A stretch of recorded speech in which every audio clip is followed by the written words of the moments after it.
Assalamualaikum warahmatullahi wabarakatuh. Hai sang pemimpin, bagaimana kabar kalian hari ini?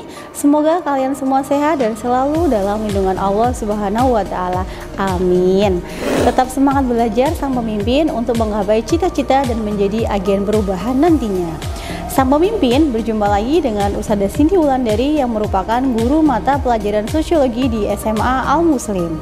Hari ini Ustadzah akan mengajak kalian belajar tentang materi teori perubahan sosial. Sebelum kita mulai belajar, mari kita membaca bismillah bersama-sama. Bismillahirrahmanirrahim. Pembahasan materi tentang perubahan sosial merupakan salah satu materi yang berada di kehidupan kita, dan tentunya kita menjadi salah satu yang berperan di dalamnya. Oleh karena itu, konteks perubahan sosial menjadi salah satu konteks yang berkaitan dengan kehidupan manusia itu sendiri. Materi perubahan sosial menjadi sangat penting untuk dipelajari karena bertujuan untuk memberikan pemahaman tentang konteks perubahan yang terjadi dalam kehidupan masyarakat, khususnya pada teori perubahan sosialnya.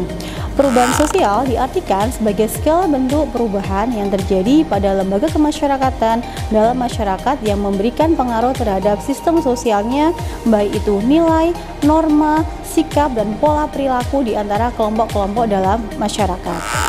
Pada konteks perubahan sosial dapat terjadi karena adanya perubahan pada aspek kebudayaan, geografis, komposisi penduduk, ideologi, dan penemuan baru. Misalnya, dulu sebelum teknologi mengalami perkembangan dengan sangat signifikan, sebagian besar orang-orang memilih datang langsung ke pasar untuk berbelanja. Berbeda dengan zaman sekarang, di mana teknologi sudah mengalami perkembangan yang cukup signifikan sehingga kita bisa belanja menggunakan aplikasi yang tersedia.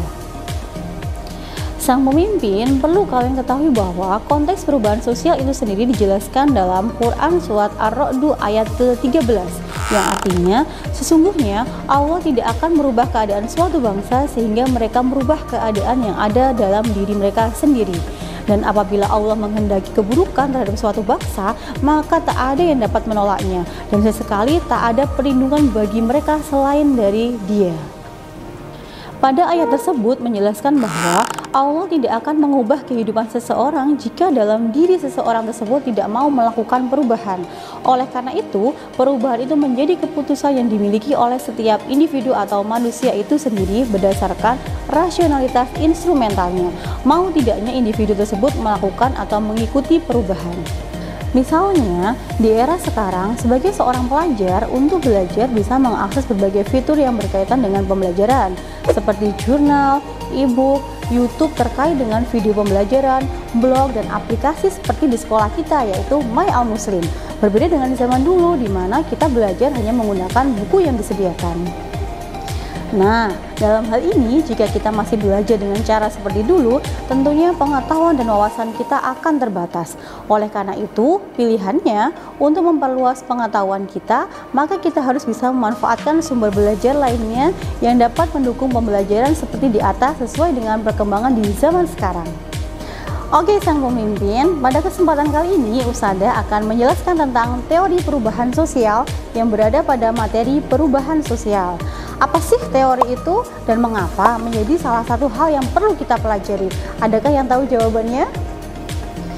Teori diibaratkan sebagai suatu alat atau cara yang dapat digunakan untuk menganalisis suatu peristiwa atau fenomena yang terjadi. Oleh karena itu, kita bisa mengatakan teori sebagai pisau analisis. Tujuan dari belajar teori adalah diharapkan kita mampu menganalisis fenomena atau kejadian yang berada di masyarakat sesuai dengan teori yang kita gunakan. Kali ini kita akan membahas terkait teori-teori yang dapat digunakan untuk menganalisis perubahan sosial yang terjadi di masyarakat. Teori pada perubahan sosial diantaranya adalah 1. Teori evolusionisme, 2. Teori siklus, 3. Teori fungsionalisme, dan keempat adalah teori konflik. Sang pemimpin, kalian tahu tidak apa itu teori evolusionisme? Teori evolusionisme merupakan teori yang dikenalkan oleh Auguste Comte melalui konsep pemikirannya yang disebut dengan hukum 3 tahap. Apa saja sih hukum 3 tahap itu? Jadi, ada teologis, metafisika, dan positivisme. Evolusionisme merupakan teori pada perubahan sosial yang menggerakkan masyarakat menuju satu titik tertentu dimulai dari sederhana ke kompleks atau modern. Jadi, bisa dikatakan bahwa teori evolusionisme ini menjelaskan tentang proses, tahapan, atau perjalanan pada perubahan sosial yang terjadi di kehidupan masyarakat. Seperti halnya, pada zaman dulu masyarakat ketika membajak sawah menggunakan bantuan dari hewan. Berbeda dengan zaman sekarang, di mana masyarakat membajak sawah menggunakan traktor. Pada tahapan ini terjadi perkembangan atau tahapan perubahan yang dialami oleh masyarakat pada sektor pertanian. Selanjutnya, yang kedua, ada teori siklus. Teori siklus merupakan salah satu teori yang dikenalkan oleh Bapak sosiolog Islam, yakni Ibnu Khaldun. Menurut teori siklus, perubahan sosial dapat terjadi kembali atau mengalami pengulangan. Setiap peradaban terus mengalami fase kelahiran, pertumbuhan, dan keruntuhan. Dalam hal ini, terjadi dalam kehidupan masyarakat yang mana perubahan itu terjadi secara dinamis dan mengalami perkembangan. Berikut merupakan gambar terkait dengan teori siklus. Awalnya ada HP yang disebut dengan BlackBerry. HP BlackBerry dikenal dengan salah satu HP yang memiliki kecanggihan dengan PIN BB yang dimilikinya. Adanya PIN BB tersebut memberikan ketertarikan oleh berbagai kalangan sehingga semua orang ingin memiliki HP BlackBerry tersebut. Lambat laun, HP BlackBerry ini sudah mulai tidak terlihat lagi. Karena apa? Karena kalian tahu bahwa HP tersebut sudah tidak ada di pasaran. Kemudian merek HP ini digantikan dengan HP Android seperti iPhone. Kenapa sih kok bisa digantikan oleh iPhone? Itulah adanya fase di mana HP BlackBerry mengalami suatu kelahiran dan kemudian ketika orang itu tidak meminatinya lagi, maka HP itu bisa kita katakan mengalami suatu keruntuhan yang digantikan oleh HP merek lain seperti iPhone.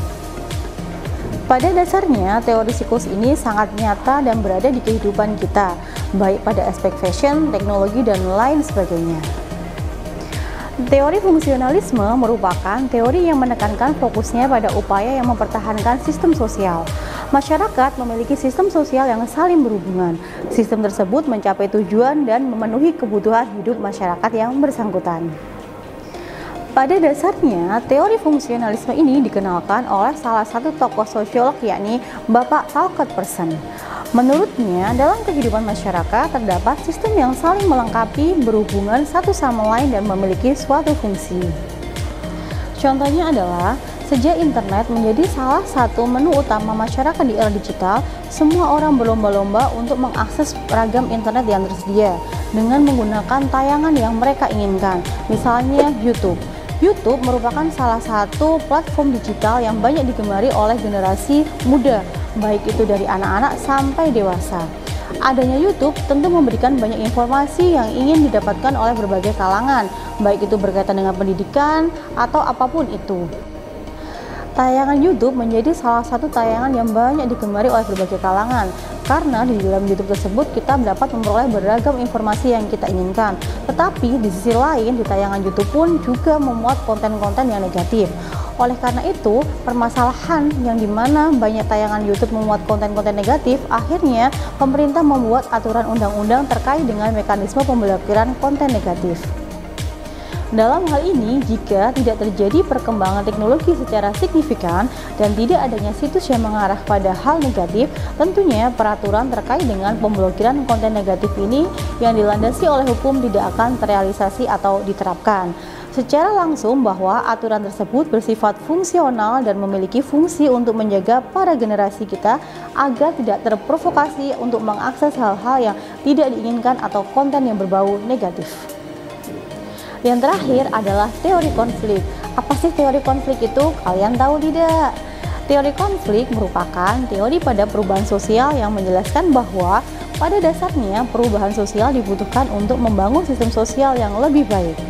Dalam perjalanannya, perubahan sosial yang terjadi mengandung konflik yang dapat memberikan pengaruh pada konteks perubahan tersebut.